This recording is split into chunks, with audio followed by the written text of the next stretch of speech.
সালাম আমি করব গিয়ে নবীজির চলো যাই সবাই মক্কা। ইবনে আব্বাসের তো আল্লাহ নবীকে এই জাদুটোনা করা হয়েছিল। তখন তিনি এই জাদুটোনা থেকে বাঁচার জন্য তিনি তখন আল্লাহ তাবারক ওয়া তাআলার মাধ্যমে তিনি এই ওহীপ্রাপ্ত হলেই তখন সূরাটি পাঠ করেন। আয়েশা রাদিয়াল্লাহু তাআলা আনহা থেকে একটা হাদিস বর্ণিত আছে, তিনি বলেন যে আল্লাহ নবী যখন রাত্রে ঘুমাতে যেতেন তখন তিনি সূরা নাস, সূরা ফালাক, সূরা ইখলাস, আয়াতুল কুরসি, সূরা বাকারার শেষ আয়াত এটি তিনি পাঠ করে তিনি হাতে ফু দিয়ে মাথা থেকে শুরু করে সামনের দিক পা পর্যন্ত তিনি বুলাই দিতেন।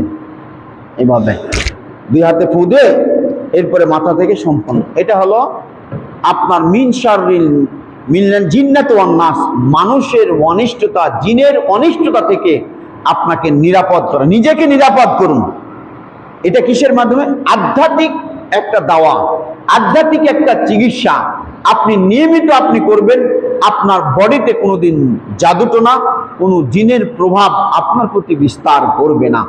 আল্লাহ নবী তাই বিছানায় গেলে তিনি এইভাবে করতেন। আরেকটি আছে যে সকাল সন্ধ্যা আপনার সূরা নাস, সূরা ফালাক আপনি তিনবার করে পড়ে আপনি ফু দিয়ে আপনি গা হাত আপনি সমস্ত গা হাত আপনি মুছ করে দিবেন। এটি হচ্ছে নিরাপত্তা, নিজের জন্য নিরাপত্তা যেটি আমরা করে থাকি। এরপরে এই বিষয়টিকে কেন্দ্র করে আমাদের দেশের মানুষ, বিশেষ করে ঢাকাতে আছে, বাড়ি বাঁধে নাই। বাড়ি বাঁধানো হয় যে নতুন বাড়ি করতেছি, জিন টিনের আসে, প্রভাব পড়তে পারে। এই জন্য যখন ভিত খুঁড়ে তখন কিছু সোনা আর কবিরাদের কিছু তেলিশমাটি আর এগুলা কিছু দিয়ে আপনার ওই খালে আপনার কি করা হয়, বাড়ি বাঁধে নেওয়া হয়। এটা একটা শিরক। আপনি আল্লাহর উপর তাওয়াক্কুল করবেন, আপনি আল্লাহকে রাজি খুশি করে আপনি আপনার কাজ শুরু করবেন। আপনি বাড়িতে থাকবেন, আপনি বাড়ি তৈরি করবেন, সেখানে সূরা বাকারা, সূরা নাস পড়বেন। যেই বাড়িতে সূরা বাকারা, সূরা ফালাক, তারপরে সূরা ইখলাস অথবা সূরা ইমরান পাঠ করা হবে, ইয়াফিরু শাইতান মিন বাইতিহি, তার বাড়ি থেকে শয়তান পলায়ন করে।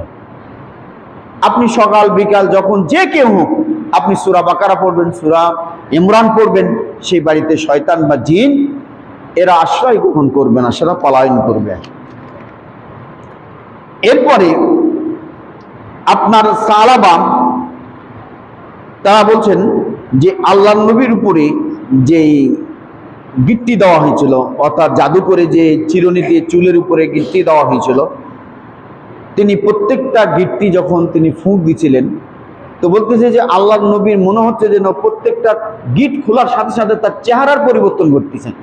মানুষ জ্বর হলে যেমন চেহারা লাল হয়ে যায়, কালো হয়ে যায়, চেহারাটা মলিন থাকে, তো ঠিক একটা মানুষ সুস্থতা লাভ করলে তখন তার চেহারার নুরানিটা, তার আসল চেহারাটা ফেরত আসে। তো তিনি বলছেন, সাহাবা ইবনে আব্বাস তারা বলছেন যে তার যখন এই গিট্টি দেওয়া হয়, গিট্টিটা যখন খোলা হয়, এই প্রত্যেকটা গিট্টি খোলার সাথে সাথে তার চেহারা সুন্দর লাবণ্যতা ফিরে পাওয়া গেল। এটা ইবনে কাসিরের ভিতরে আছে।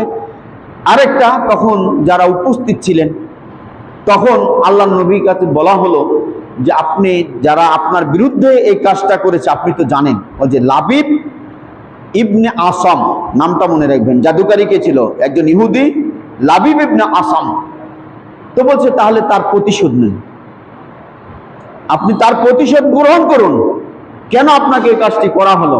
এখনকার সময় হলে তার তো হাড়াহাড্ডি ভেঙে গুঁড়া করে দেওয়া হবে, ঠিক আছে না? আল্লাহ নবী ওই সময় কি বলছেন? তিনি বলছেন কওলা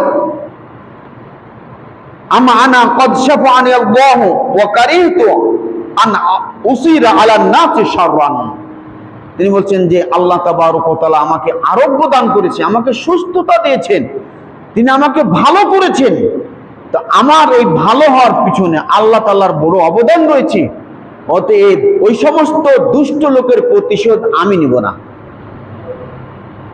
দেখেন রহমতুল লিল আলামিন কাকে বলে তার প্রমাণ দেখেন, যে আমি তার প্রতিশোধ আমি গ্রহণ করব না। কারণ প্রত্যেকটা যুগে যুগে নবী এবং রসুলকে আল্লাহ তাবারক ওয়া তাআলা সহযোগিতা করেছেন বিপদে ফেলে। কারণ বিপদ উদ্ধারকারী যে আল্লাহ, এটি সে সময় যদি নবীর সাথে ঘটনাটি না হতো তাহলে মানুষ তো ইতিহাস পড়তো না, মানুষ তো এইভাবে আবেগ, মানুষের এই তাওয়াক্কুল তো বাড়তো না। ইউনূস আলাইহিস সালামকে তার মাঠে আপনার মাছের পেটে থাকতে হলো। Please subscribe this channel. Thanks for watching.